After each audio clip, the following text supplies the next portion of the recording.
वाळवण रेसिपीमध्ये खुसखुशीत पोह्यांची चकली बनवण्यासाठी अर्धा किलो पोहे स्वच्छ धुवून घेतले। नंतर यात हलकसं कोमट पाणी घातलं आणि झाकण ठेवून 10 मिनिट पोहे भिजू द्यायचे। 10 मिनिटांनंतर हे पोहे एका चाळणीमध्ये काढून घ्यायचे।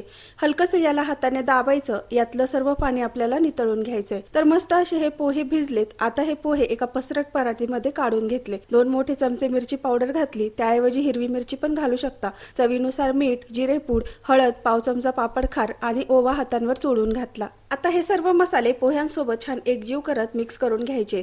तर हे आता छान मिक्स झालं की 10 मिनिट आपल्याला एकसारखं हे पीठ मळून घ्यायचंय, म्हणजे हे छान असं मऊ होतं।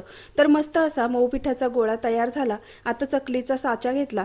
आता तयार केलेला पिठाचा गोळा हातांवर छान गोलाकार करत मऊ करायचा आणि साच्यामध्ये घालायचा आहे। आता फॅन खाली प्लास्टिक शीटवर साधारण 1 ते 2 वेळ्यांच्या आपल्याला या चकल्या घालून घ्यायच्या आहेत। सर्वच पिठाच्या चकल्या अशा प्रकारे घालून झाल्या। 1 दिवस फॅन खाली, 1 दिवस कडक उन्हात या चकल्या वाळवल्या। छान रंग या चकल्यांना आलाय। वर्षभर तुम्ही या साठवून ठेवू शकता। मध्यम गरम तेलात चकली तळल्यावर अगदी दुप्पट तिप्पट फुलली जाते, एकदम खुसखुशीत होते। हे आवाजावरून तुमच्या लक्षात येईल।